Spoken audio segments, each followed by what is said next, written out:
সুষ্ঠু অবাধ ও শান্তিপূর্ণ ত্রিস্তর পর্যায়ে নির্বাচন করা, বিরোধী দলের প্রার্থীদের নিরাপত্তা এবং দক্ষিণ জেলার সিপিএম প্রার্থী বাদল শীলের খুনিদের অবিলম্বে গ্রেফতার, এই 3 দফা দাবিতে মঙ্গলবার সারা ভারত কৃষক সভার দক্ষিণ জেলা কমিটি দক্ষিণ জেলার এসপি নিকট এক প্রতিনিধিত্বমূলক ডেপুটেশন প্রদান করে মঙ্গলবার বিকেল 4টে নাগাদ সারা ভারত কৃষক সভার রাজ্য কমিটির সম্পাদক পবিত্র কর, দক্ষিণ জেলা কমিটির সম্পাদক বাসুদেব মজুমদার, মহকুমা সম্পাদক বাবুল দেবনাথ, কৃষক নেতা নিতাই বিশ্বাস, শ্রীমন্ত দী সহ মিহির পাটারি 6 জনের এক প্রতিনিধি দল দক্ষিণ জেলা পুলিশ সুপারের কার্যালয়ে গিয়ে সুপারের সাথে সাক্ষাৎ করে দাবির সনদপত্র তুলে দিয়ে ডেপুটেশন প্রদান করেন।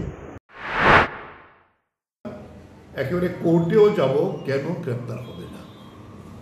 হাইকোর্ট আমাদের বলেছে যে পঞ্চায়েত নির্বাচনে যারা প্রার্থী তার সম্পূর্ণ নিরাপত্তা ব্যবস্থা করার দায়িত্ব সেখানে পুলিশকে, নির্বাচন কমিশনকে নিতে হবে।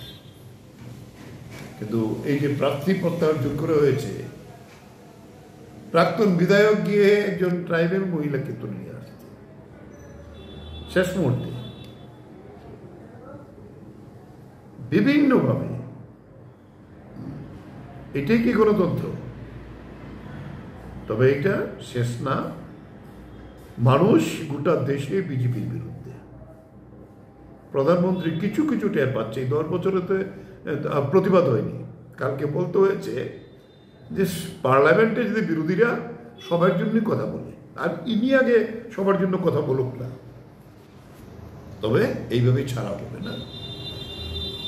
গোটা দেশেই উপনির্বাচন গেল, 13টার মধ্যে মাত্র 10টা গেল, একটা আবার নির্দল। বিজেপি বিরোধী ট্রেন্ড কিন্তু গোটা দেশে, আমাদের ত্রিপুরা তো আছে।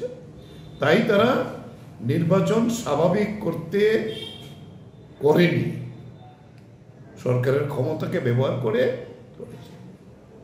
আপনারা জানেন আরেকটা ঘটনা হয়েছে, গতকালকে ডিএম অনুমতি দিয়েছে আমাদের বিরোধী দল নেতা, এমএলএদের টিম এবং আমাদের পার্টির নেতৃত্ব সহ এখানে একটা টিম যাবে গন্ডাছড়াতে।